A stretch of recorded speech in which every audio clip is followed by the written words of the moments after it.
Mungkin karena saya mengejar ambisi saya, menemani klinik yang lengkap penuhi, mulai banyak dikenal kalau saya merokok.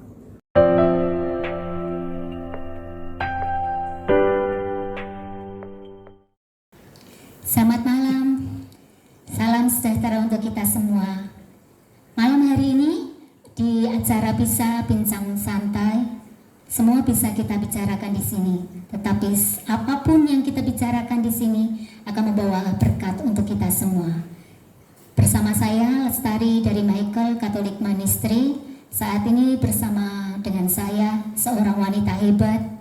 Beliau adalah seorang ibu dari 2 anak dan beliau adalah seorang dokter hewan yang terkenal di Kota Semarang, yaitu Dr. Teresia Ana Ekawati. Selamat malam, Dokter Ana. Terima kasih sudah bisa bergabung dengan MCM. Terima kasih kembali. Selamat malam juga saudara-saudara yang dikasihi Tuhan. Ya, saya pribadi senang bisa berhadapan dengan wanita hebat. Saat ini saya akan mengajak semua dari kita untuk berbicara tentang buah pertobatan. Buah, namanya buah itu berarti hasil dari pertobatan. Berarti saya tertarik ini dengan masa lalu dan juga masa sekarang tentunya.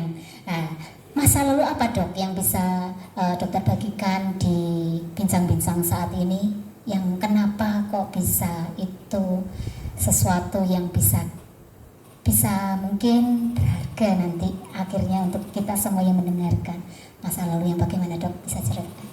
Iya, setiap kita pasti punya masa lalu ya, terutama saya juga pada waktu setelah menikah kemudian bekerja, itu pasti kita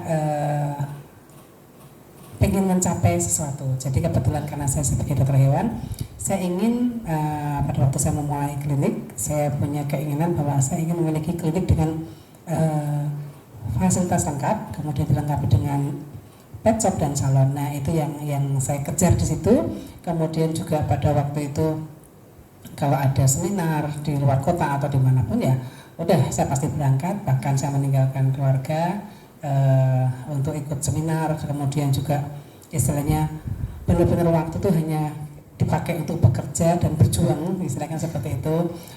Kemudian juga ada pertemuan komunitas, saya berangkat keluar kota, saya berangkat. Jadi banyak kegiatan yang saya ikuti untuk supaya nama saya lebih dikenal. Nah itu sehingga juga dengan adanya bertemu dengan banyak teman, kemudian juga karena ada sesuatu yang saya cari, saya kejar. Nah akhirnya salah satunya juga saya menjadi perokok juga. Nah itu yang mungkin waktu itu kalau teman-teman lama mesti melihat bagaimana saya dulu merokok, gitu kan. Kemudian juga kehidupan rohani saya pun juga mulai menjauh dari Tuhan. Kemudian juga selain itu juga mungkin saya orang yang keras kepala ya. Kalau saya sudah punya keinginan, wah itu pokoknya bagaimanapun caranya saya berusaha untuk mendapatkan keinginan saya. Dengan egois, dengan ambisi saya, dengan keras kepala saya. Nah itu yang saya dulu seperti itu. Itu sudah berumah tangga? Sudah Mempunyai 2 anak juga ya? Ya begitulah. Ya, mengejar segala sesuatunya untuk meraih yang diharapkan ya dok? Iya begitulah. Bahkan mungkin keluarga pun juga mungkin terabaikan juga ya dengan kesibukan, dengan ambisi, dengan tadi sesuatu yang ingin saya dapatkan tadi. Ada hasilnya Pak? Ya kalau menurut hasil, puji Tuhan saat ini memang klinik kami masih dikenal yang paling lengkap. Jadi memiliki fasilitas lengkap dari semua alat-alat juga lengkap, kemudian tempat juga lumayan memadai, kemudian juga ada salon pet shop yang mendukung juga, dan bahkan Tuhan sudah berikan 1 cabang untuk kami juga. Ya kalau untuk tercapai, puji Tuhan sudah tercapai, walaupun sebenarnya dari impian saya masih banyak yang pengen dikejar lagi sebenarnya gitu. Iya. Saya dengar dokter juga pernah atau mungkin saat ini juga masih menjabat ketua PDHI? Iya, Iya. kebetulan dipercaya oleh teman-teman Perhimpunan Dokter Hewan untuk cabang Jawa Tengah 1, ini saat ini masih menjadi ketua. Oh, berarti itu juga salah satu bentuk cita-cita yang diraih itu ya? Sebenarnya itu tanggung jawab ya, bukan cita-cita ya. Karena mau nggak mau kalau menjabat itu jadi beban ya. Segala sesuatu yang kita raih, yang kita benar-benar kerja keras itu akan mencapai segala sesuatunya sampai maksimal ya Dok. Ya, terima kasih. Saat ini sebelum kita melanjutkan pembicaraan kita akan mengikuti satu pujian terlebih dahulu. Kita bergabung dengan tim pujian dari MCM.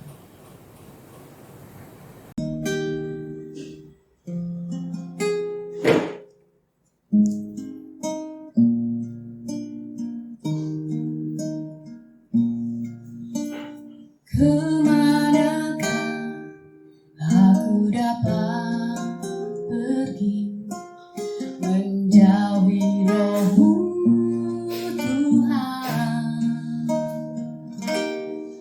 Ku berlari mendaki ke langit, namun Engkau ada di sana. Aku terbang dengan sayap fajar, diam di ujung bumi.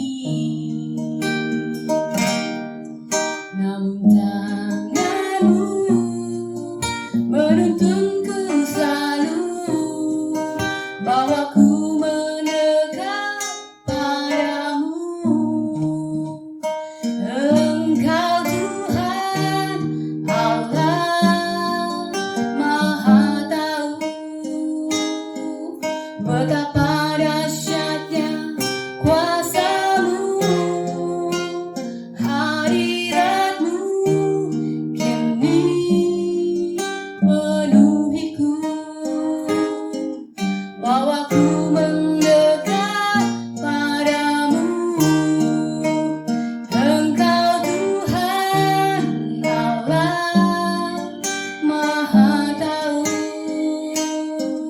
betapa dahsyatnya kuasa-Mu, hadirat-Mu kini penuhiku,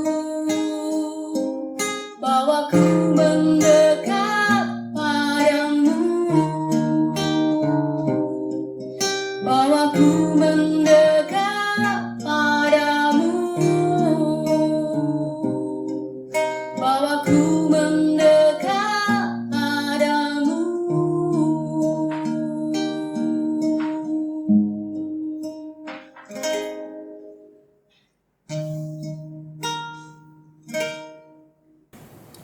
Baik, pujian tadi kami harapkan bisa menguatkan dari saudara-saudara semua. Saat ini kita kembali kepada Dokter Ana. Dokter, saya tuh sangat tertarik dengan merokok tadi. Seorang wanita merokok ini di dalam budaya kita ini agak sulit diterima ya. Tapi bisa diceritakan Dok tentang merokok ini? Iya, mungkin karena pada waktu mencapai ya masa lalu saya lah, jadi pasti ada pergumulan-pergumulan yang saya lewati. Nah, pada saat di dalam menghadapi pergumulan-pergumulan tadi, salah satunya adalah merokok itu sebagai pelampiasan ya. Jadi saat lagi kesel, saat lagi stres, saat lagi banyak pikiran, itu rokok ini menjadi teman saya. Artinya pada waktu menghembuskan rokok itu seperti saya membuang masalah saya. Nah, itu yang menjadi berkepanjangan. Jadi apalagi saat stres ya menjadi semakin banyak yang merokoknya semakin kenceng ya, seperti itu kan. Kemudian sebenarnya sadar sih bahwa merokok itu nggak benar ya. Saya kira semua juga tahu ya bahwa merokok itu juga tidak betul ya, tetapi karena menjadi kebutuhan, menjadi pelampiasan itu ya akhirnya susah menjadi untuk berhenti susah, apalagi komunitas atau lingkungan itu juga mendukung, banyak perokok di sekitar saya juga, sehingga kalau kita berhenti juga nanti dikira sok suci dan sebagainya gitu kan. Jadi ya sudah terjebak di situ sampai menjadi perokok berat gitu kan. Nah sampai ikut retret, dikatakan bahwa tubut baik Allah, tapi ya kayaknya nggak mempan juga buat saya gitu kan. Kemudian ada juga waktu itu ikutkan bahwa sebagai wanita adalah teladan buat anak-anak, itu juga sempat berhenti sebentar, tapi kemudian jadi mikir anak-anak bisa menerima kok saya merokok, akhirnya jalan lagi rokoknya. Nah jadi tidak mudah untuk berhenti dari perokok, itu memang tidak mudah karena selain lingkungan kemudian juga tubuh ini yang menjadi kayak sudah kecanduan ya. Jadi saat saya lagi banyak pikiran, banyak kerjaan, ya sudah itu otomatis kita akan merokok. Menjadi kecanduan berapa banyak dokumennya tiap hari dokter merokok itu? Waduh, kalau itu sampai saya waktu itu punya 3 jenis rokok saat saya sedang 3 jenis. saat sedang berbeban berat gitu kan.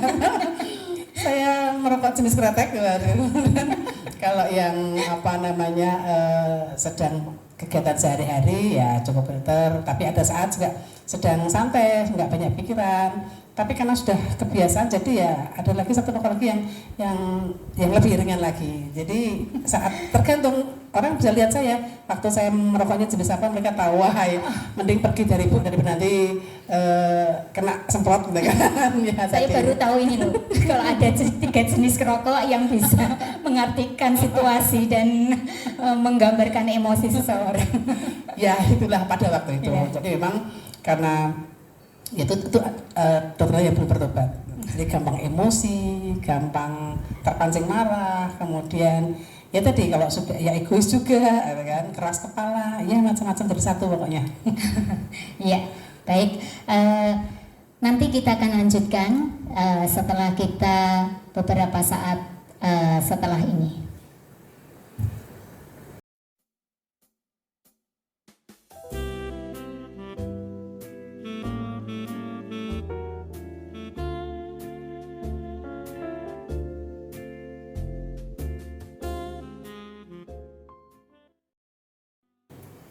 Ya, saudara-saudara sudah lihat atas setiap bukti nyata dari foto-foto yang ditampilkan tadi. Kita kembali kepada Dokter Ana. Dokter, tadi dokter berkata bahwa dokter yang belum bertobat. Saya juga mau tanya sekarang, apakah dokter saat ini ada perubahan dan sudah menjadi titik balik atau seorang dokter yang sudah bertobat? Waduh, kalau bercerita tentang saya bertobat ya panjang juga ya.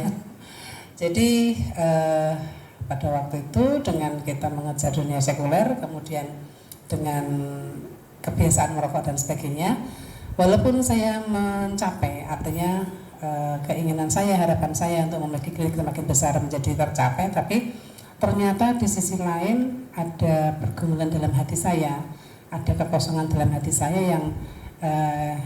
yang membuat saya gelisah. Jadi ada rasa kerinduan yang apa atau ini yang di hati ini nggak nyaman. Itu yang saya mencoba untuk mencari kekosongan saya ini. Padahal uang, kedudukan itu sudah diperoleh ya pada waktu. Iya sudah, artinya semua yang saya inginkan sudah tercapai. Ya walaupun semua, tapi kan artinya semua sudah di tangan. Tetapi ternyata tidak bisa menjawab kekosongan dalam hati saya, tidak bisa menjawab kerinduan. Ada sesuatu yang kosong yang saya nggak tahu waktu itu, saya kenapa ya kok nggak nyaman gitu kan, ada sesuatu yang saya cari. Dan kebetulan juga pada waktu itu saya juga memang kehidupan rohani saya memang jauh ya dari Tuhan. Waktu itu ke gereja juga mungkin sekedar datang gereja karena kewajiban saya mengajak anak-anak ke gereja, kemudian berdoa pun juga rasanya saya berdoa hanya dari mulut saya, tetapi tidak dalam hati saya. Ini yang mungkin menjadi saya semakin kosong. Jadi sepertinya ada penghalang waktu saya berdoa gitu kan. Jadi saya jadi malas berdoa. Mending saya nggak berdoa daripada saya berdoa. Tetapi yang berdoa hanya mulut saya kan munafik. Jadi ada saat memang beberapa waktu yang saya memang tidak mau berdoa. Ada. Nah itu juga semakin kesini bukannya semakin dengan apa yang saya capai ini bukannya semakin menggembirakan saya. Ya mungkin secara lahiriah semua senang ya. Tetapi ternyata kekosongan saya bukannya semakin semakin terisi, tetapi malah semakin terasa bahwa ada yang semakin kayak sesuatu yang seperti berontak dalam hati saya. Nah ini yang akhirnya suatu hari saya diingatkan bahwa saya ingat pada waktu masa kecil saya dulu ikut PIA, ikut Miss Dinar, ikut OMK itu tuh pada waktu itu saya tidak merasa kosong ya. Waktu itu saya rasanya kok senang terus.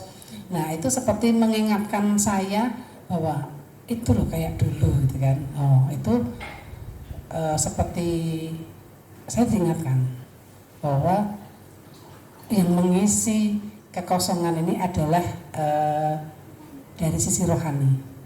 Nah saya coba mulai mencari kemudian saya mulai aktif di gereja sampai satu hari ada selebaran untuk ikut camp dan saya mencoba, waktu itu saya pertanyaan juga ini apa sih gitu kan, tapi saya coba mungkin ini jawaban untuk pertanyaan saya. Jadi saya coba ikuti camp ini walaupun pada awalnya dengan panitia saya menyampaikan bahwa saya nggak tahu loh apakah camp ini saya bisa menyelesaikan karena kesibukan saya, sehingga saya juga ragu-ragu apakah bisa selesai mengikuti camp. Tapi akhirnya memang Tuhan baik banget ya menarik saya itu melalui kegiatan ini, sehingga akhirnya dari sini saya mulai merasakan bahwa Tuhan itu memang Tuhan yang menerima saya apa adanya, begitu baik kepada saya, mengampuni semua kesalahan saya, dan saya mulai sedikit-sedikit belum penuh memang waktu itu ya, tapi saya mulai merasa bahwa hati saya mulai terisi dan saya baru mengerti bahwa oh ini toh yang namanya sukacita. Oh ini itu yang namanya kabar gembira yang sering kita dengar di di gereja atau kita sering baca di buku bahwa kabar gembira itu baru saya menyadari oh itu ya. Walaupun memang belum terisi penuh, tetapi itu mulai saya menyadari, mengerti ini toh kabar gembira, ini toh sukacita. Tapi itu menjadi titik awal yang benar-benar mengubah ya dari kehidupan Dokter Ana. Dari semenjak itu kegiatan-kegiatan seperti OMK yang pernah lama ditinggalkan, kalau saat ini sesuai dengan usia dokter, dokter juga saat ini mengikuti kegiatan-kegiatan gereja untuk mengisi semuanya itu, atau apakah yang bisa menjaga satu hal yang sudah pernah diraih itu, yang terisi itu, yang sudah lama hilang mulai terisi, apa yang dilakukan dokter setelah itu? Iya, karena saya merasa bahwa dengan adanya kegiatan ini ternyata mulai mengisi hati saya, akhirnya itu menjadi kerinduan. Setiap kali ada kegiatan, saya pengen ikut. Setiap ada kegiatan, saya mesti daftar gitu kan. Mulai juga melayani. Pada saat saya menjadi fasilitator dalam kegiatan tersebut, itu rasanya suatu kepuasan ya. Dan sampai anak saya itu sampai ngomong, Mama tuh semua diajak, semua didaftarin ikut kegiatan ini, kegiatan itu. Nah, karena saya merasa bahwa kalau supaya semua orang tuh bisa merasakan bahwa ini loh, bahwa kita tuh bisa bergembira, hati kita tuh mengalami sukacita kalau kita ikut kegiatan ini seperti ini. Nah itu saya mulai rasakan dan sedikit-sedikit mulai terisi, dan sampai akhirnya titik di mana walaupun itu tuh sebenarnya saya masih belum berhenti merokok, masih merokok juga, cuma mulai semakin menyadari bahwa merokok itu tidak benar, itu kan mulai mengganggu. Tapi ternyata tidak mudah, perjuangan untuk berhenti merokok tidak mudah, sampai kemudian saya diajak salah satu teman juga untuk ikut pelayanan juga di sekolah di sek edukasi. Nah, pada waktu pelayanan sek edukasi ini ada dokter yang mengisi sesi. Nah, dokter pasti menyampaikan bahwa merokok dilarang merokok, karena kan memang kita menyadari merokok adalah pintu gerbang narkoba. Nah ini kalau bisa anak-anak diusahakan ya memang kalau dilarang ya jangan sampai ya jangan sampai merokok karena memang salah satu pintu gerbang narkoba. Nah pada waktu dokter tadi menyampaikan sesi dokternya pada waktu menyampaikan slide tentang rokok bahwa rokok itu adalah racun begini-begini, saya tuh serasa dicubit gitu kan. Tuhan tuh seperti saya yang bisa nangkap dalam hati saya, kamu mau melayani padahal kamu sendiri merokok. Nah itu seperti menampar saya gitu kan. Tapi memang tidak mudah ya untuk menjadi terus tiba-tiba berhenti, tidak mudah. Tapi itu salah satunya yang menjadikan saya juga semakin kalau saya mau melayani berarti saya harus berhenti dong. Saya meminta anak-anak untuk berhenti merokok, saya juga harus berhenti merokok. Nah itu salah satu titik di mana saya diubahkan. Nah, kalau tentang bisa melepaskan keterikatan dari rokok itu ada ceritanya pasti dong. Bisa diceritakan kepada kami semua ini. Ya, jadi pada waktu itu ada pelayanan yang saya ikuti lagi pelayanan tadi.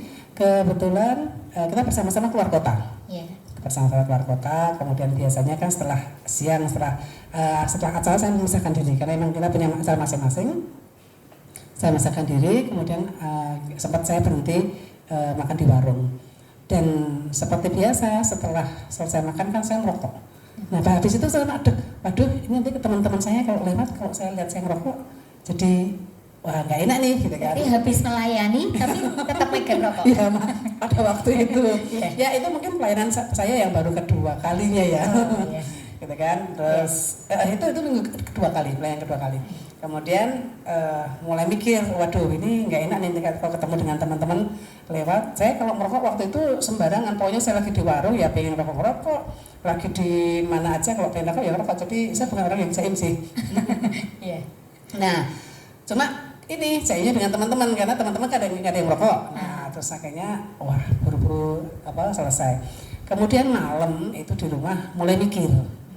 Wah ini sekarang kalau merokok saya mulai ngatur dong supaya nggak ketemu nggak dilihat teman-teman gitu kan. Berarti ngerokok di rumah oke, di kantor masih oke, di mobil oke. Wah kalau di rumah makan di warung kayaknya ini mulai bisa batasi gitu kan.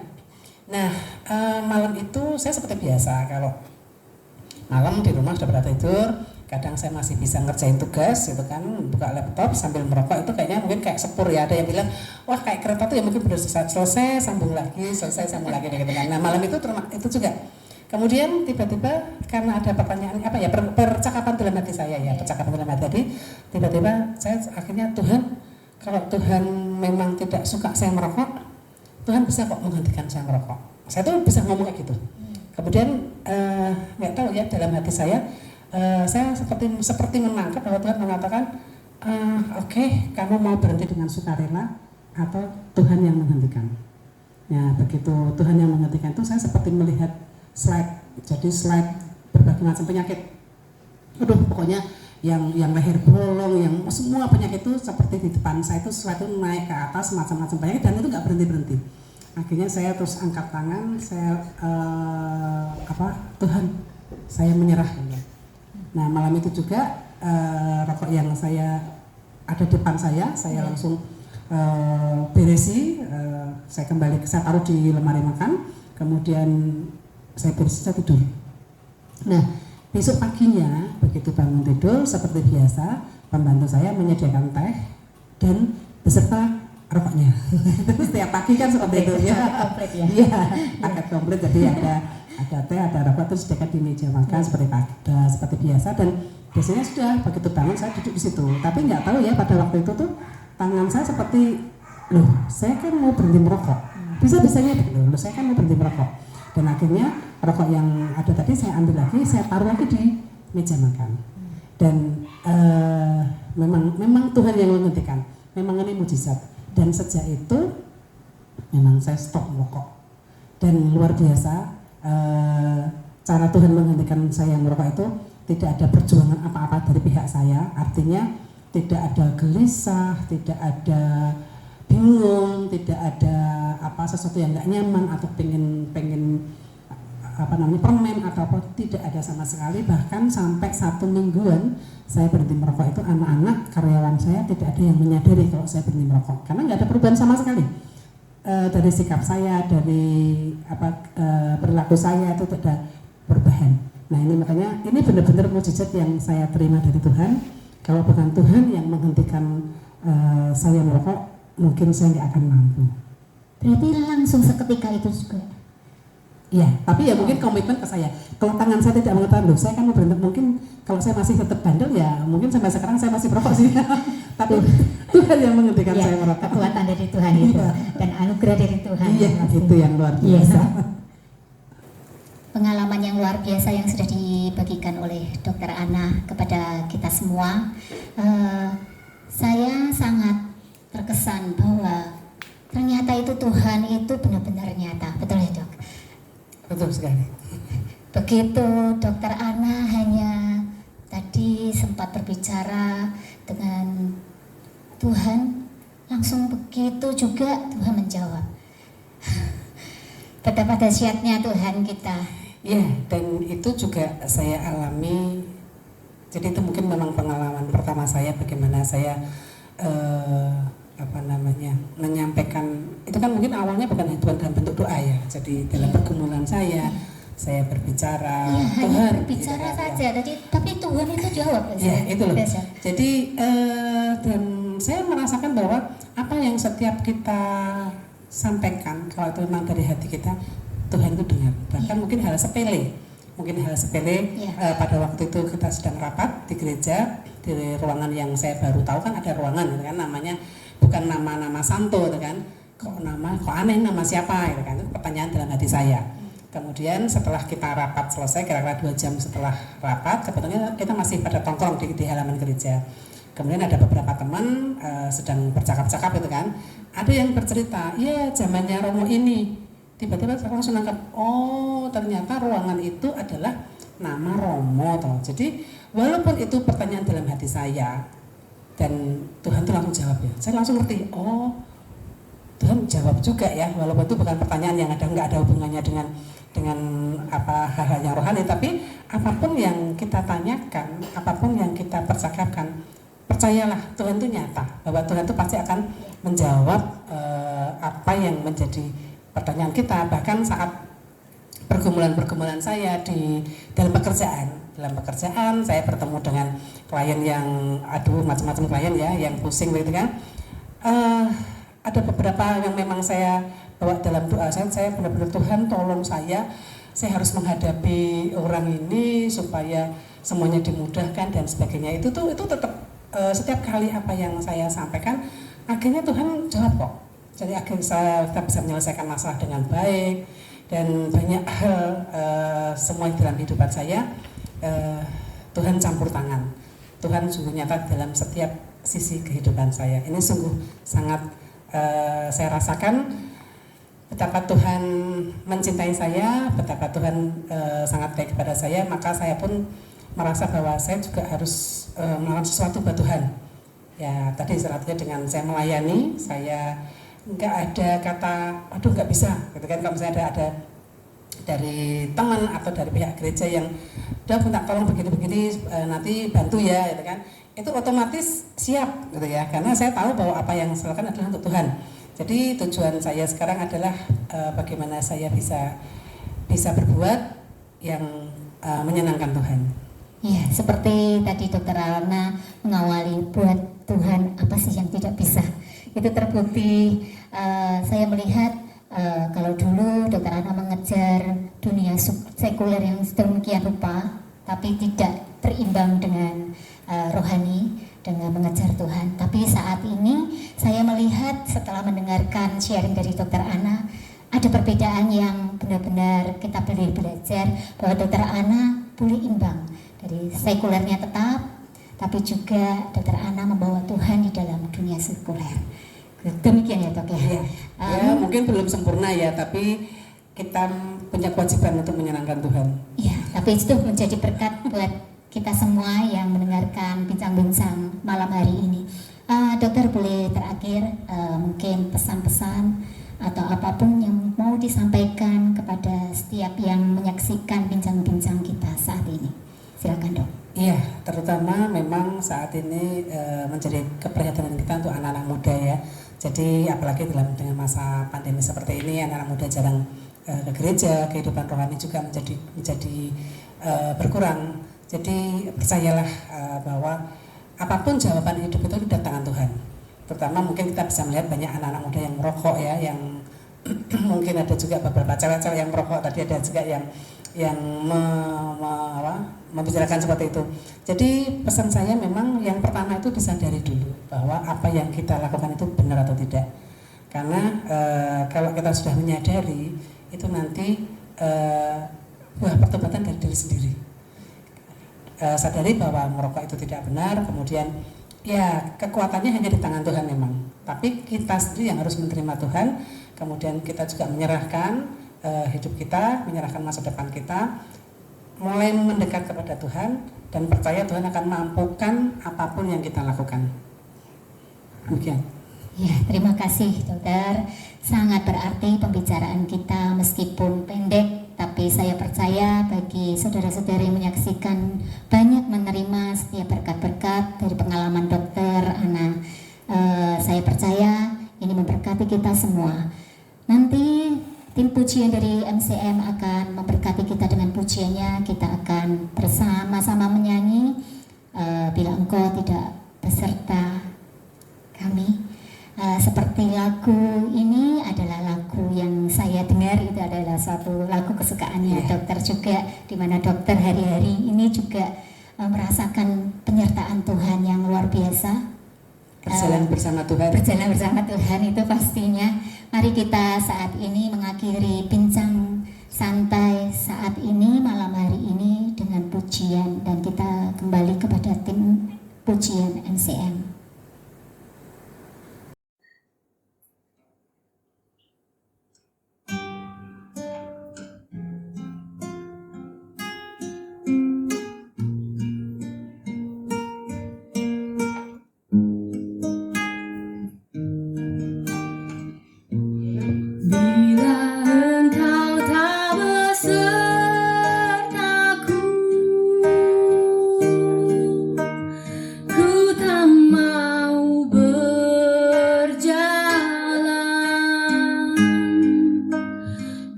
Mari kita arahkan hati kita kepada Tuhan. Kita mau buat tanda kemenangan yang dari Tuhan. Dalam nama Bapa, Putra, dan Roh Kudus. Amin. Tuhan, biar pada malam hari ini Engkau yang selalu beserta kami, Tuhan. Kami tidak mau, Tuhan, berjalan sendiri, Tuhan. Kami perlu Engkau, Tuhan.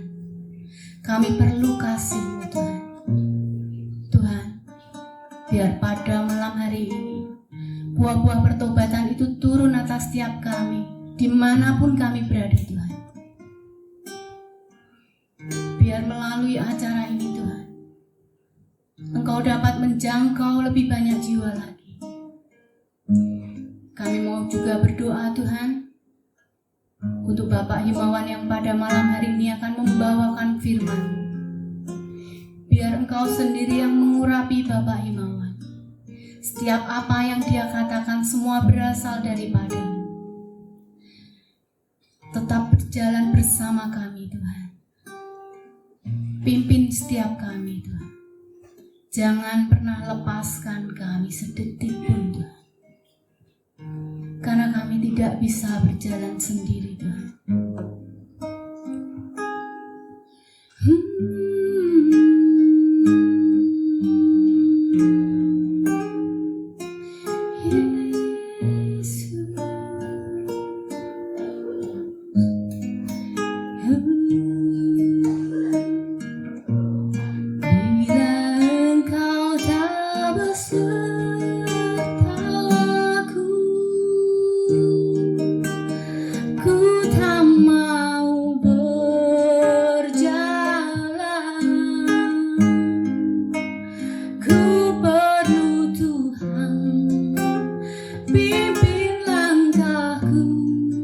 dengan kasih karunia-Mu. Pimpin langkahku setiap waktu, berjalan dalam Roh-Mu.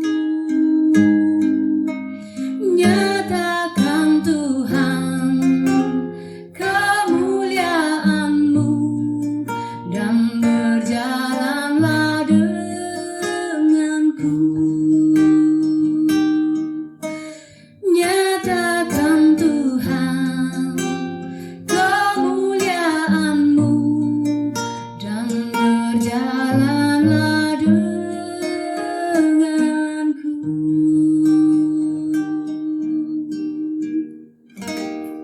Kemuliaan hanya bagi Allah Bapa, Putra, dan Roh Kudus, seperti pada permulaan, sekarang, selalu, dan sepanjang segala abad.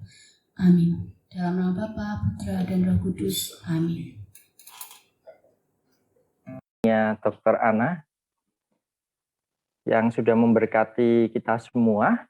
Ya, terima kasih juga untuk Lestari, juga untuk Vivi dan Kostiadi, untuk semua penyembahannya.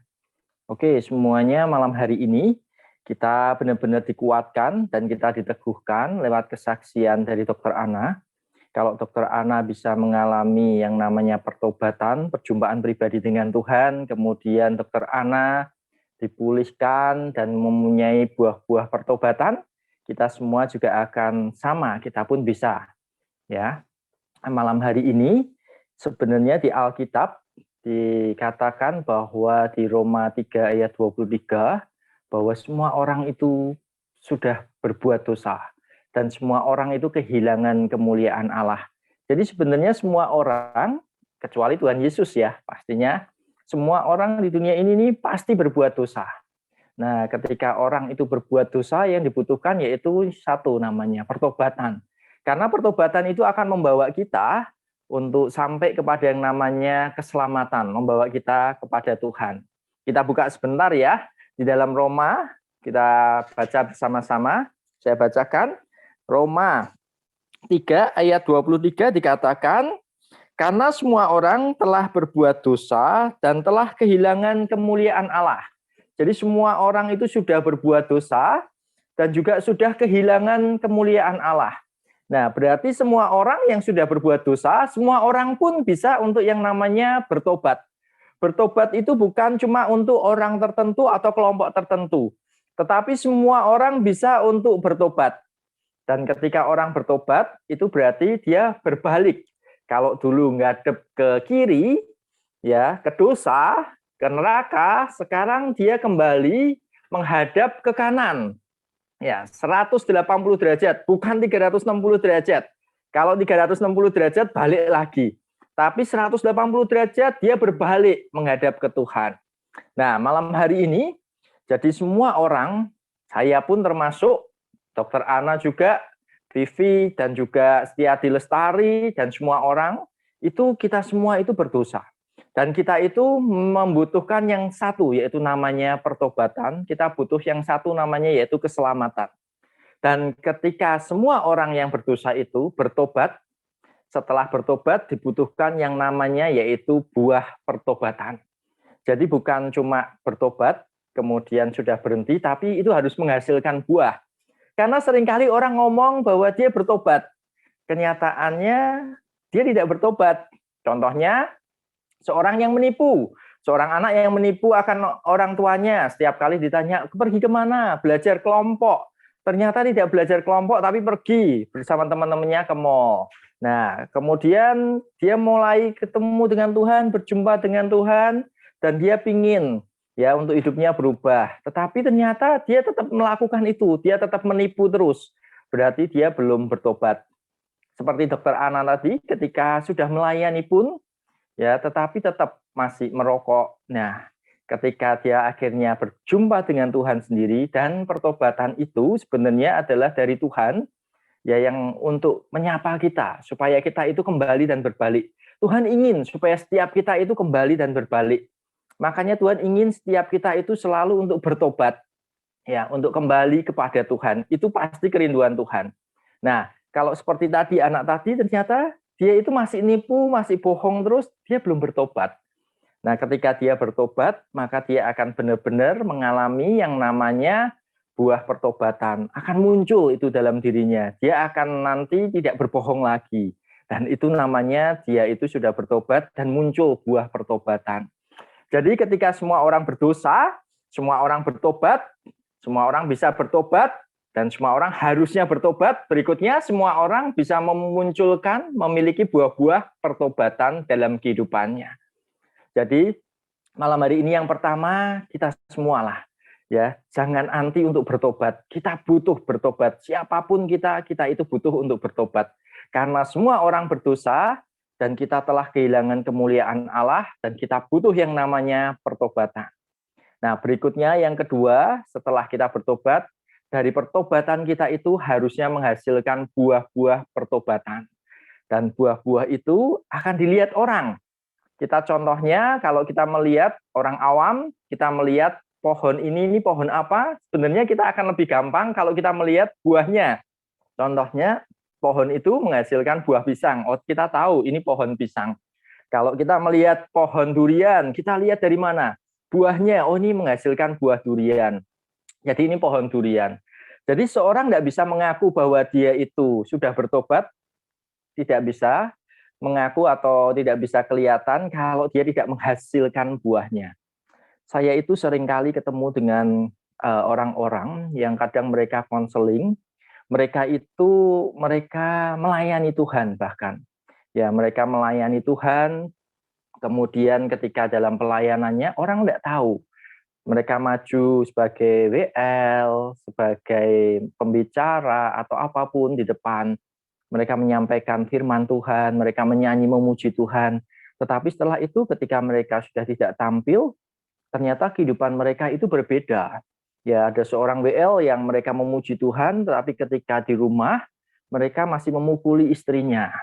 Ya, kemudian mereka masih berkata-kata kotor, mengumpat, kata-kata kotor itu keluar terus dari mulutnya, mengutuki, itu mereka masih lakukan. Jadi antara yang di kehidupan di luar dengan di dalam berbeda. Itu kalau di Alkitab dikatakan seperti seorang yang dia seperti kuburan. Di luarnya tampak putih, ya, dicat, dilabur putih, indah, nisannya bagus, tetapi di dalamnya penuh dengan kebusukan. Dan ini yang namanya orang itu membutuhkan pertobatan. Karena kita seringkali merasa bahwa Tuhan, orang lain tidak melihat. Kita lebih cenderung, kita takut supaya orang lain menjaga image kita di depan orang lain daripada di hadapan Tuhan. Bukankah Tuhan itu melihat kita 24 jam? Ya, orang lain tidak melihat kita 24 jam. Dan orang seperti itu, dia menjalani kehidupannya dengan tanpa rasa bersalah. Ya, maju di mimbar, menyanyi, menyembah, memuji Tuhan, turun, kemudian di handphonenya ada film porno, gambar-gambar porno, dan dia masih melihat seperti itu. Kemudian di rumah masih omongannya kotor, kasar, mukuli istrinya, dan dia merasa enggak apa-apa. Ya, itu yang Tuhan tidak inginkan dalam kehidupan kita. Ya, bahkan ada juga seorang yang sebagai pembicara, kemudian dia menyampaikan kebenaran firman, tetapi selingkuh, kemudian berzina. Saya seringkali sedih kalau mendengar hamba-hamba Tuhan yang melakukan itu ketika melayani, tetapi kenyataan kehidupannya jauh daripada yang namanya pertobatan. Ya, hidupnya merasa bahwa yaitu dua sisi, seperti kuburan, di luar tampak putih, di dalamnya kotor sekali. Saya pikir lebih baik malam hari ini kita bereskan hati kita dengan Tuhan, karena Tuhan tahu, jangan kita menjaga image kita di hadapan orang, supaya dilihat orang, ternyata kenyataannya kita itu begitu kotor, begitu dalam kita itu tidak pernah kita bersihkan. Ya, jadi pertobatan ini butuh untuk semua orang dan buah pertobatan itu harus dihasilkan oleh setiap orang. Kita lihat di Alkitab, ya, kita buka sebentar di Matius 3 ayat 7 sampai 8. Tuhan pun menyampaikan ayat ini kepada kita semua.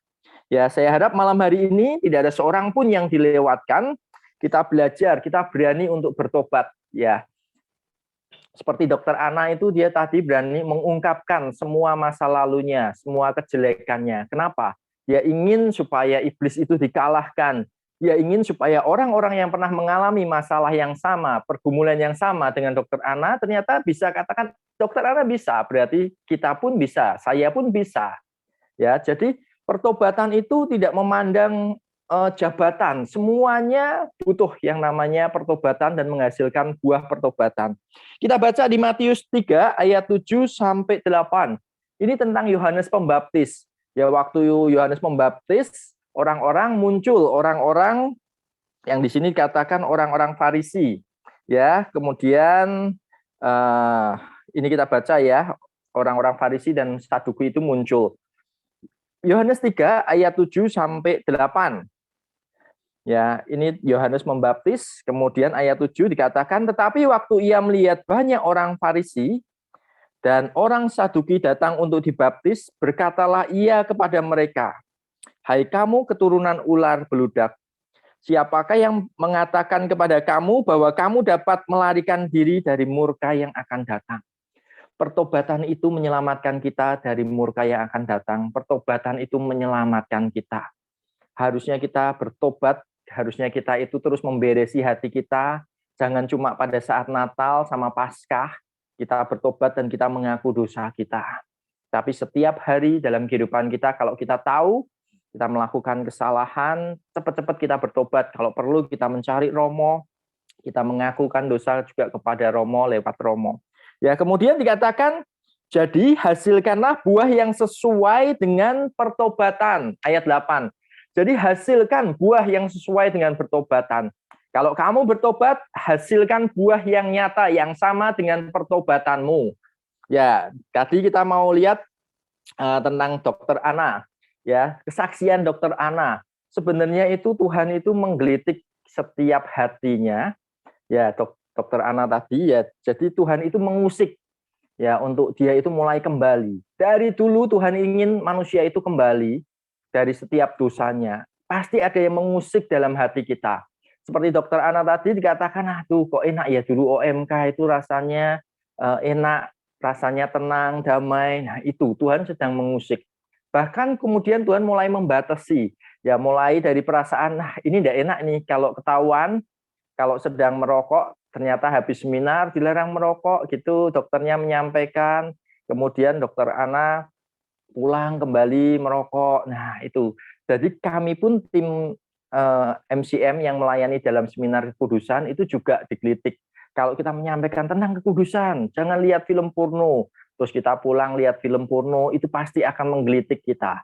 Pasti akan, istilahnya Tuhan akan menegur, mengejar kita. Dan di situ mulai dibatasin. Dan lihat, yang tadi disampaikan ternyata lebih cenderung takut ketahuan manusia.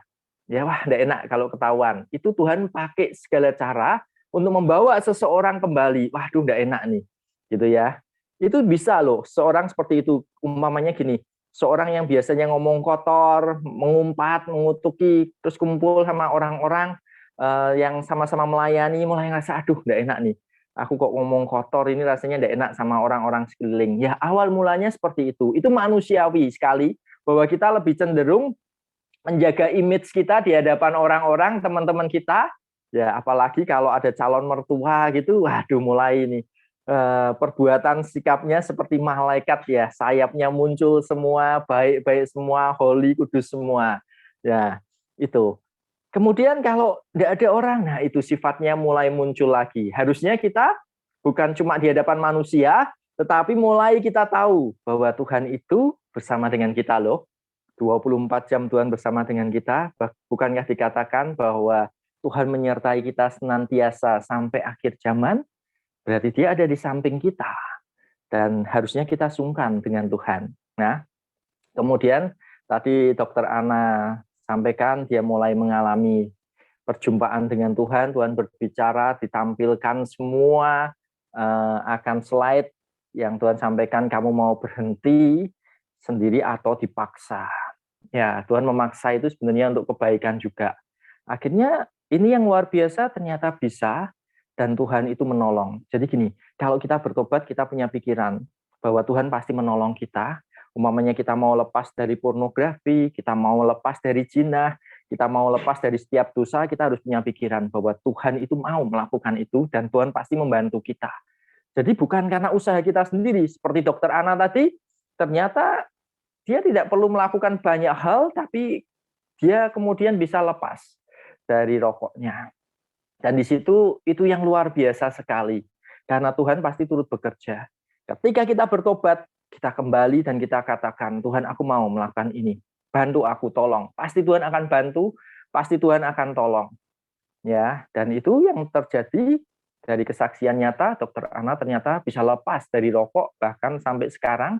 Kemudian buah pertobatannya apa? Dia melayani Tuhan juga. Sekarang ikut melayani di dalam seminar-seminar dan dia bisa bersaksi. Dulu dia perokok, tapi sekarang dia bisa lepas dari rokok. Dan itu luar biasa. Ya. Kemudian di tim kami juga ada seorang suami yang dulu dia jatuh ke berbagai macam perjinahan, ya mulai ikut ke karaoke, kemudian jatuh pergi ke nightclub, kemudian jatuh ke beberapa wanita, dan dia sudah menikah padahal. Dan di situ ketika dia bertobat, orang yang bertobat itu apa? Ya kelihatan buahnya. Apa yang dia lakukan? Dia putuskan semuanya dengan wanita-wanita wil itu, dengan wanita-wanita yang bukan istrinya yang sah. Dia putuskan semua, dia berhenti, kemudian dia kembali ke kehidupannya yang benar, kembali kepada istrinya, itu pertobatan. Kemudian dia kembali kepada Tuhan, itu yang namanya pertobatan. Dan buah pertobatannya apa? Dia sekarang ikut melayani bersama-sama dengan tim kami. Dan itu salah satu bukti nyata. Kalau orang ngomong, aku susah rasanya lepas dari perjinahan, aku susah rasanya dari wanita lain, wanita idaman lain. Ada banyak bukti bahwa orang-orang bisa ketika dia mau. Ya, seperti tadi juga disampaikan Dokter Ana, salah satunya apa? Komitmen. Ketika kita komitmen dan Tuhan tolong, pasti bisa kita lepas dari semua dosa kita dan kita bisa untuk menghasilkan buah-buah pertobatan. Dan kalau kita lihat di Alkitab dengan jelas banyak sekali ceritanya. Salah satu yaitu tentang Sakius. Kita tahu tentang cerita tentang Sakius. Anak-anak sekolah minggu tahu tentang Sakius, ya. Sakius itu dia pemungut cukai, dan pemungut cukai memungut pajak. Kadang dia memungut pajaknya akan dia pungut lebih dari yang seharusnya dan menghalalkan segala cara untuk mendapatkan kekayaan untuk dirinya. Ketika dia bertemu dengan Tuhan Yesus, satu kali loh bertemu dengan Tuhan Yesus, itu luar biasa. Perjumpaan satu kali Sakius dengan Tuhan Yesus mengubah seluruh kehidupannya, dan dia saat itu juga dia bertobat. Setiap orang bertemu dengan Tuhan Yesus bisa mengalami pertobatan dan bisa untuk menghasilkan buah yang nyata. Sakius itu apa yang dia lakukan? Dia katakan, Tuhan, mulai sekarang aku akan memberikan setengah dari harta kekayaanku. Kemudian Sakius katakan, mulai sekarang orang yang aku tipu, yang kurugikan, aku ganti 4 kali lipat. Itu tidak gampang loh. Di sini adakah orang yang berani memberikan setengah dari harta kekayaannya? Kemudian kalau ada orang yang ditipu, kembalikan 4 kali lipat. Secara manusia dia pasti akan hancur. Secara manusia dia pasti akan habis hartanya. Tetapi dia berani melakukan itu. Itu adalah buah pertobatan. Kalau kita selama ini dalam pekerjaan menipu dan kita tahu itu tidak betul, berhenti dan kita katakan, Tuhan mulai sekarang aku mau jujur. Meskipun kita mungkin akan ngalami, kita akan ngalami kerugian atau kita akan mengalami bahwa keuntungan kita tidak seperti dulu. Tapi kalau kita tahu bahwa itu adalah pertobatan diri kita. Apa yang kita dapat kelak ketika kita masuk ke dalam kerajaan surga jauh lebih luar biasa daripada apa yang kita nikmati hidup di dunia ini. Ya. Sakius berani, dia langsung berhenti dan dia bertobat dan dia lakukan buah pertobatannya. Bagian kita pun bisa melakukan itu. Karena dasarnya kembali tadi, Tuhan ingin kita bertobat. Tuhan pasti tolong kita untuk lepas dari dosa. Tuhan pasti tolong kita untuk menghasilkan buah. Berikutnya di Alkitab ada dengan jelas orang yang namanya Saulus. Dia menganiaya jemaat Tuhan, membunuh dan mengejar, dia mengejar seluruh jemaat dan menganiaya. Dia mengatakan bahwa dia lakukan itu untuk Tuhan. Ternyata ketika Saulus ketemu dengan Tuhan, dia berubah namanya menjadi Paulus. Dan buah pertobatannya nyata. Paulus dipakai Tuhan, melayani Tuhan, bahkan menjadi orang yang berani. Meskipun didera, menderita karena nama Tuhan, dia tetap lakukan itu. Itu hasil dari buah pertobatan. Bahkan Paulus menulis banyak surat ya, yang sekarang ini kita baca di dalam Alkitab, surat kepada jemaat-jemaat itu dia yang menulis, dan itu luar biasa. Buah pertobatan itu akan menghasilkan sesuatu yang luar biasa. Makanya iblis itu tidak ingin kita bertobat. Iblis itu ingin kita itu menikmati akan dosa kita, berkubang dalam dosa-dosa kita terus dan tidak pernah mau bertobat. Malam hari ini firman ini untuk kita semua, untuk Anda. Ayo bertobat. Setiap orang yang bertobat, Tuhan pasti beri kekuatan, kemampuan, dan pasti bisa.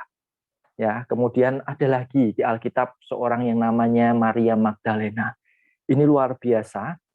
Maria Magdalena ini pelacur. Bisa dibayangkan, pelacur itu orang yang mencari dapat nafkah dari menjual dirinya. Dan dia seorang pelacur dengan 7 roh jahat dalam dirinya. Ketika itu dia sudah tahu bahwa ketika dia ketangkap basah, ketika harus mempertanggungjawabkan perbuatannya, dia mau dilempari batu dan dia katakan habis. Bisa dibayangkan ya, orang yang meninggal ketika dalam perbuatan dosa, kita tahu mereka masuk kemana. Dan dia sedang mau dibunuh ketika dia berbuat dosa. Dia katakan habis. Saya katakan kesempatan pertobatan itu tidak pernah terbatas oleh waktu. Artinya kapanpun kita mau bertobat, di detik kita mau mati pun kita mau bertobat, Tuhan pasti ampuni. Ya, jadi Maria Magdalena dia akhirnya itu ketemu dengan Tuhan. Dan Tuhan katakan kepada orang-orang yang mau merajam dia, yang mau melempari dia dengan batu, siapa yang tidak bersalah silahkan pertama kali melempar batu untuk orang ini. Jadi kita pun sebagai anak-anak Tuhan jangan menghakimi orang lain. Ya, ketika kita sudah bertobat, kita merasa kita sudah melayani, kita malah seperti orang Farisi. Lihat Tuhan itu, orang itu tidak pernah puasa, pantang aja enggak. Ini aku pantang, aku puasa terus lebih dari yang lain. Jangan kita menjadi sombong seperti itu. Ya, biarkan Tuhan yang tahu, jangan tunjukkan ke orang-orang di luar seperti orang-orang Farisi. Nah, kemudian Maria Magdalena itu dia tahu bahwa dia ketemu Tuhan satu kali loh. Saya itu senang ketika orang ketemu Tuhan satu kali dan hidupnya berubah, bertobat. Maka kita itu melayani sekolah-sekolah, bahkan kita ngomong Tuhan satu kali aja deh mereka ketemu dengan Engkau, hidupnya pasti berubah. Tuhan satu kali aja Tuhan. Di pelayanan kami ini akan ada orang-orang yang dari Saulus menjadi Paulus. Jadi kami itu semangat melayani. Bahkan sampai keluar kota, kemanapun kami semangat, kami mau melayani Tuhan. Karena kami percaya ketika orang itu bertobat, ya surga itu bersukacita. Ketika satu orang bertobat, surga itu bersukacita. Kita ingin supaya surga itu bersukacita karena pertobatan seorang. Tapi itu bisa dimulai dari siapa? Mulai dari kita dulu untuk bertobat. Jangan tuntut orang lain untuk bertobat. Jangan tuntut pasangan kita untuk bertobat. Tetapi mulai dari diri kita dulu. Mulai dari aku untuk bertobat. Jangan tuntut anak kita, orang tua kita untuk bertobat. Mulai dari diri kita dulu untuk kita bertobat. Ya, Maria Magdalena ini sekali ketemu dengan Tuhan dan hidupnya berubah. Dan dia bahkan diberi gelar seorang santa. Dan itu yang terjadi. Buah pertobatannya apa? Dia tidak kembali melacur loh. Bisa dibayangkan ya, seorang pelacur itu susah sekali.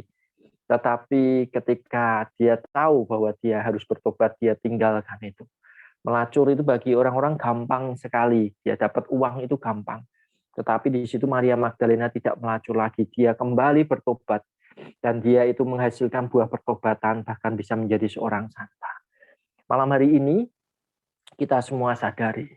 Hasilkan buah pertobatan di dalam kehidupan kita. Ya, saya pun ingat, saya itu juga orang pendosa. Saya itu orang yang berdosa.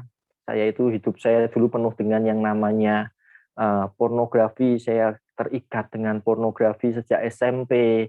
Kemudian saya mulai melakukan melihat film-film porno, melakukan onani. Kemudian saya itu bertobat ketika saya SMA kenal Tuhan. Sebelumnya saya tidak pernah mengenal Tuhan Yesus, Allah yang baik, Allah yang dahsyat, Allah yang luar biasa.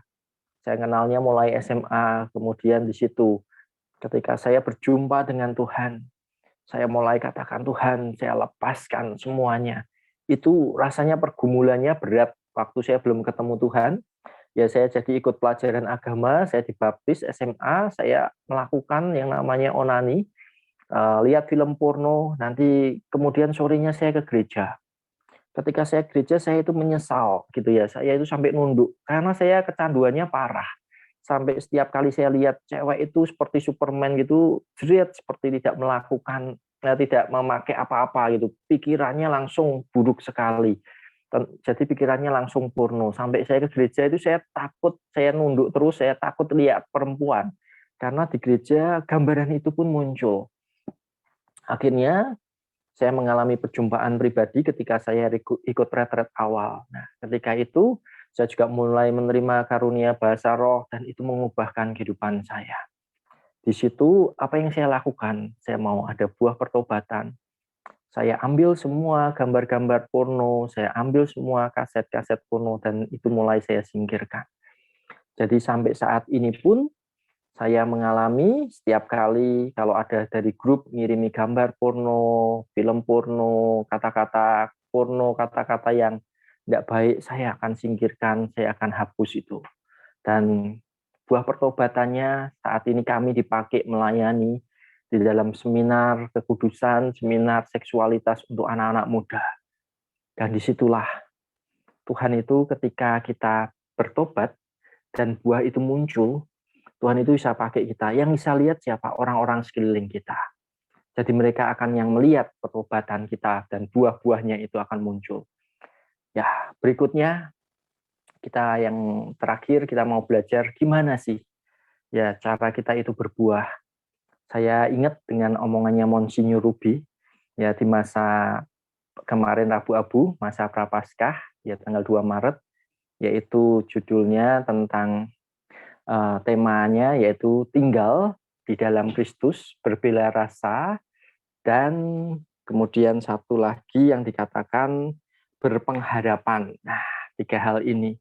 Jadi gimana supaya kita itu bisa berbuah? Ya, syaratnya satu, yaitu tinggal di dalam Kristus. Oke?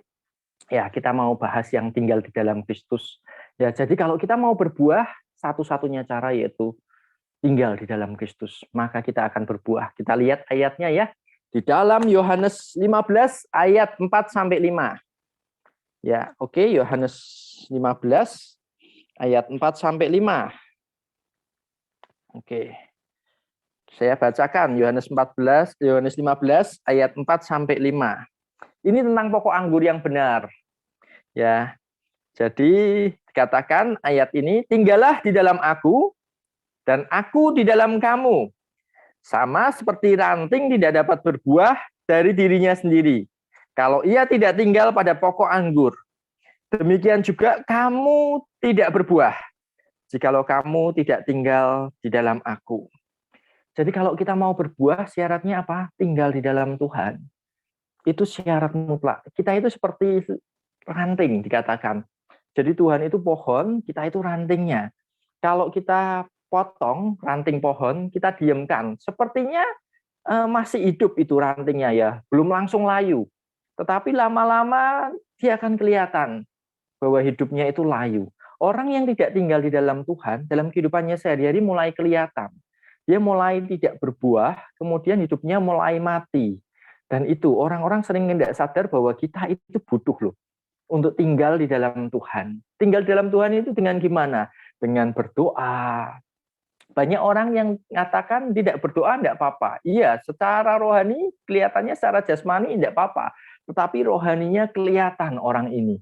Justru yang tadi dikatakan Dokter Ana, dia merasa sesuatu yang kosong. Dia merasa ada sesuatu yang kurang, ada yang hampa. Yaitu tentang yang rohani itu.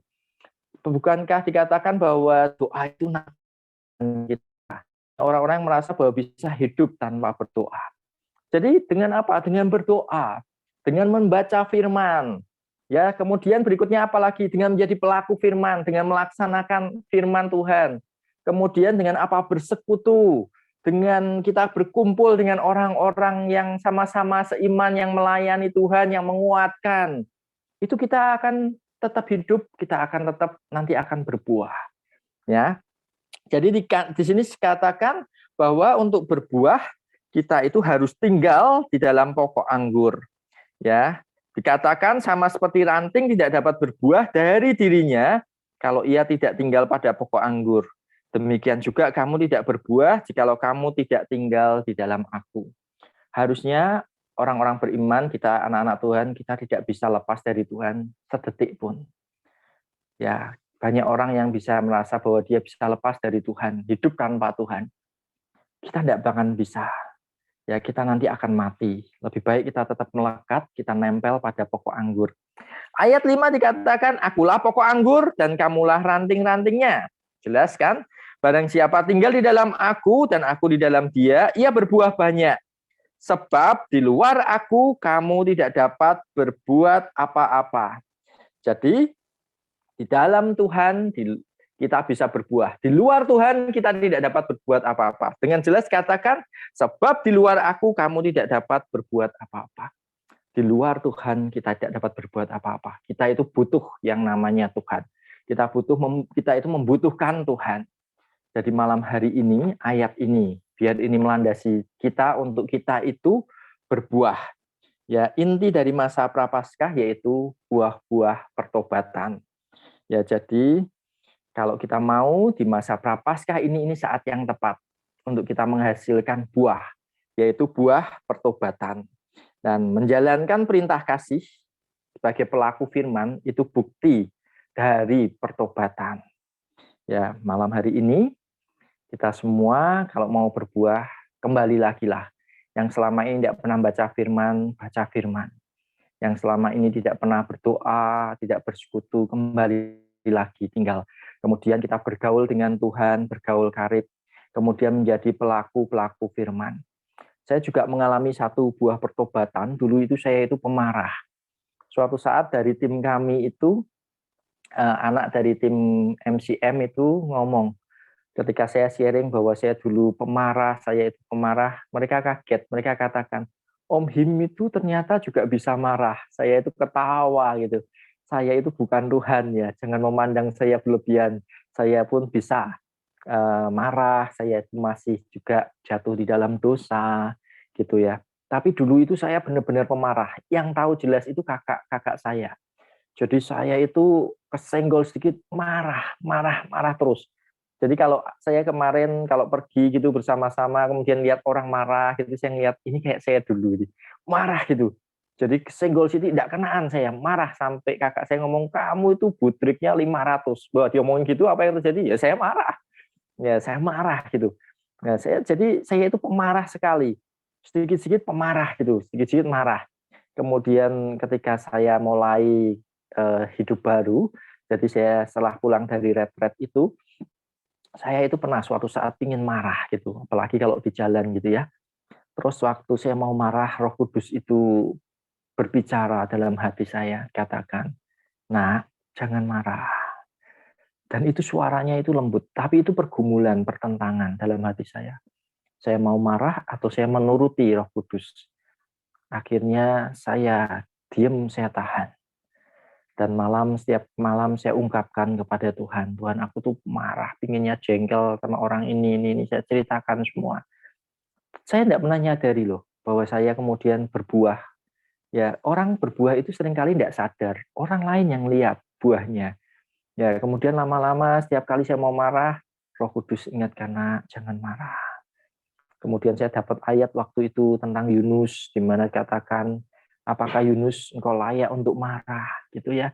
Dan di situ kemudian saya sadar, oh ya, saya cuma nuruti Tuhan, kemudian saya baca firman-Nya. Ya, salah satu waktu itu cara saya juga tentang mengajari orang-orang yang mau lepas dari pornografi, kalau ingin lihat film porno, baca firman, baca 10 pasal, itu akan berbeda. Jadi karena firman itu adalah Tuhan sendiri. Nah, dari situ saya tahu bahwa saya bisa lepas dari amarah. Kalau saya bisa, jadi tim MCM, semua orang yang mendengarkan akan firman malam hari ini pun bisa. Ya, saya juga ingat dengan kesaksian salah seorang dari tim kami. Dia itu yang ditanya oleh Romo, kamu pantang ini mau pantang apa? Dia jawab bahwa di pantang ini dia mau pantang mengeluh. Ternyata itu pun suatu yang luar biasa. Banyak dari kita itu yang mengeluh, kemudian mulai menuntut, kemudian mengutuk atau ingin egonya sendiri. Jadi ketika dia katakan dia mau pantang mengeluh, Romonya katakan bagus itu, saya pun mau ikut pantang mengeluh. Dan orang ini sebenarnya itu awal mulanya juga belum mengenal Tuhan.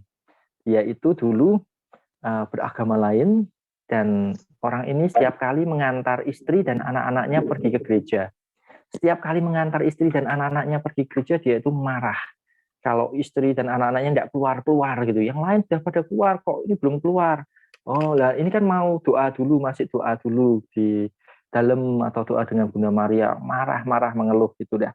Nah, kemudian apa yang terjadi ketika dia itu dijamah Tuhan, ketemu dengan Tuhan, dia berjumpa dengan Tuhan, terjadi pertobatan, hidupnya diselamatkan, surga bersuka cita. Apa yang terjadi?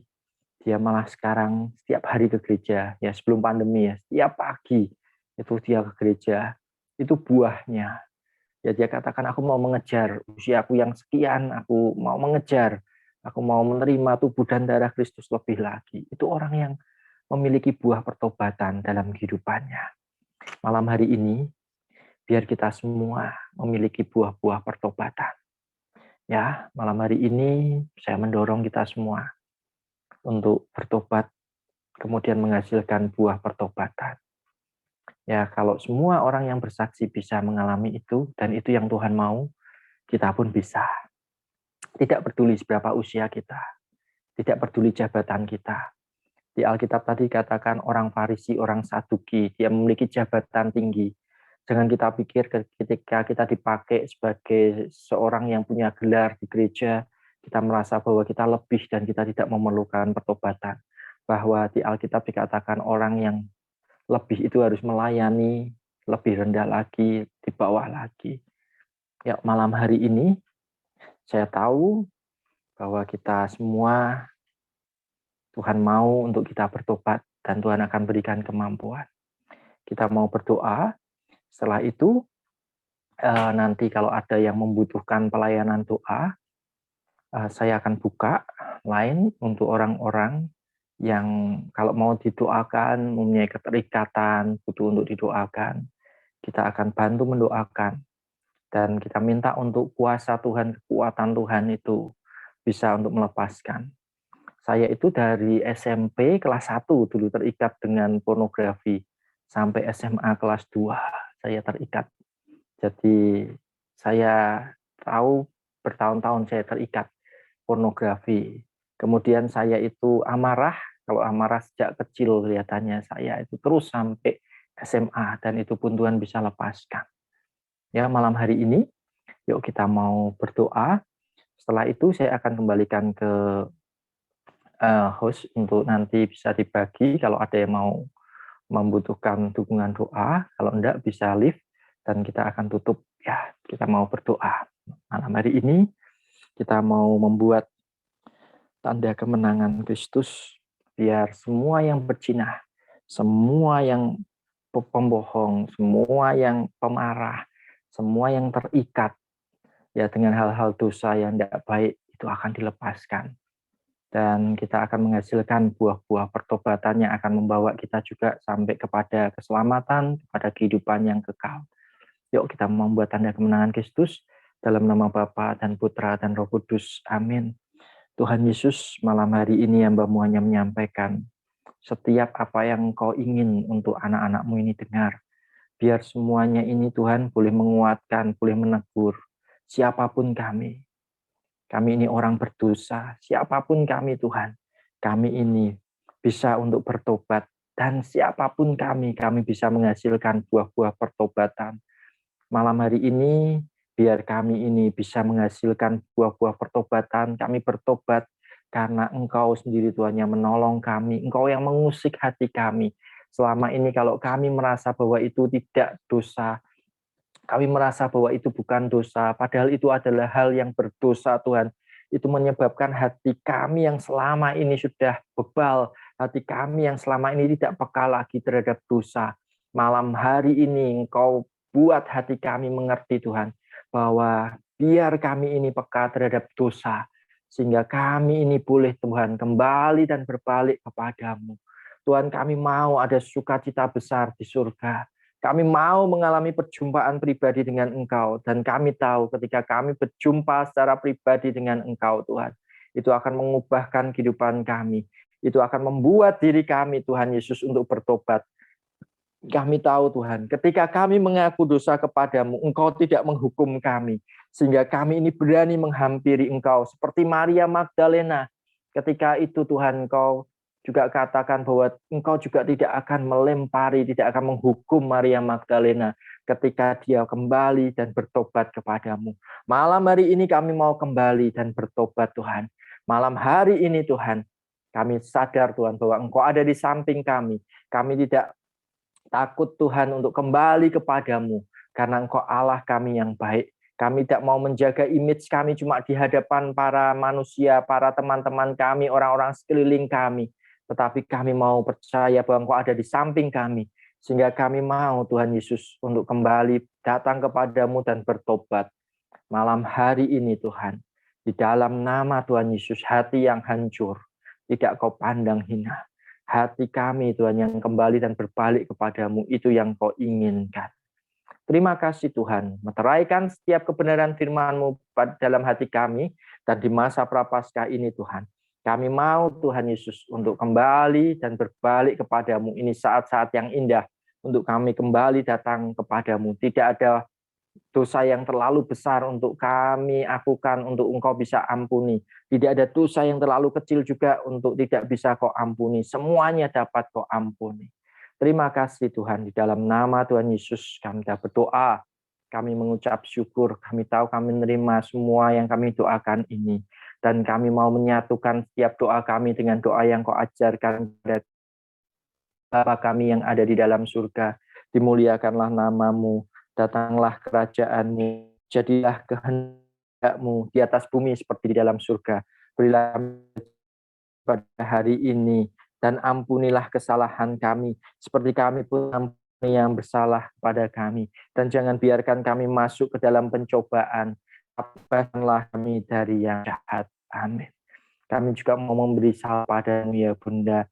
Salam Maria, penuh rahmat Tuhan sertamu. Terpujilah Engkau di antara wanita, dan terpujilah buah tubuhmu Yesus. Santa Maria, Bunda Allah, doakanlah kami yang berdosa ini sekarang dan waktu kami mati. Amin. Kemuliaan pada Allah Bapa, Putra, dan Roh Kudus, seperti pada permulaan, sekarang, selalu, dan sepanjang segala abad. Santo Santa pelindung kami, doakanlah kami. Dalam nama Bapa, Putra, dan Roh Kudus. Amin. Oke, terima kasih. Saya kembalikan.